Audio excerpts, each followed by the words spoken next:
So you'll have to forgive me.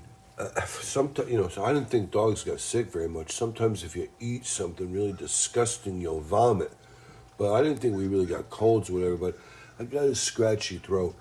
For an old dog, who knows? It could put you down for good, a scratchy throat. So I'm a little worried about it. But I had to get on, make an offering, and discuss. As a dog, I've never seen a Joe Rogan experience, and I was wanting to have a Joe Rogan experience just to see what it was like. So I got on there and I started to fumble mucking around with my apparatus, and lo and behold, I brought up some other podcast that was talking about having a Joe Rogan experience, but in their situation, they were saying they were being accusatory. Oh, excuse me. Whoever heard of a barking, talking, or coughing, no less, a coughing dog, who knows? Doesn't even matter. So this other podcast was discussing what a scam artist Joe Rogan was, because he puts people on there, he acts like there's some kind of expert, or you can really, really weigh whatever it is this guest has to say. You should really contemplate whatever this guest is talking about, because that's, it's significant, and this thing is backed up by some kind of facts, independently corroborated facts. This thing's been going around long enough that a few people, Joe ain't the first guy to shine a light on this. So there's some hope that, hey, listen to this, that's interesting.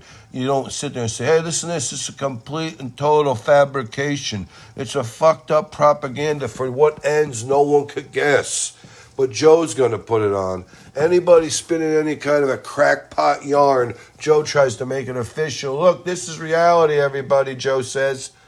So Joe has a guy on who's a gold miner up in Alaska, likes to strip the ground bare and leave it looking like, whatever you would say, the surface of the moon, lifeless. That's what he likes to do to as much of the surface of the earth. Churn it up like it's a lettuce bed. It's beautiful that way. But in this desecration, this scorched earth policy this man lives under, he found a couple fragments of some mammoths. So this makes him an expert. And he cites a report, okay? There's no copy of the report. This man read the report. He must know how important the report is. He doesn't walk around with the report, a copy of the report in his pocket. Look, Joe, read the report for yourself. He says he hands Joe the physical evidence. No, this guy cites it. Can't bring the report. Can't be bothered. It's a piece of paper. Joe, I could have took a picture of my phone, but it's too much of a pain in my ass, I'm not good with my phone, Joe, so the hell with it, I said, So you're just going to have to understand it's directly only for me. I am citing it. I'm citing the piece of paper. And then Joe says, that's good. That's good enough for me. That would stand up in the court of law, court of public opinion. Let's just stipulate that whatever comes out of your gap right now is pure gospel fact. And I believe it. Before I hear it, I'm going to tell you this much, big guy.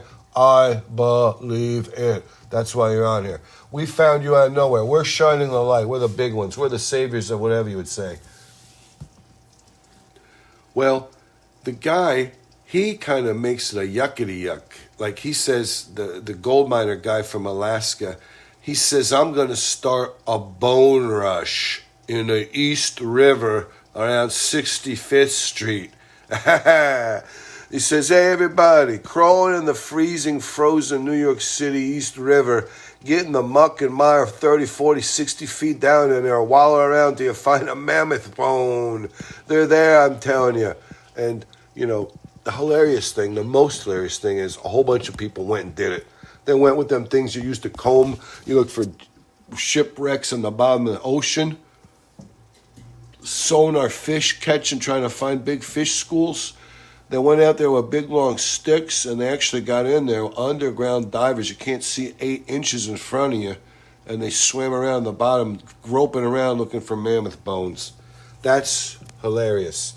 The whole concept it's been, I guess I have to admit, it's been quite the experience.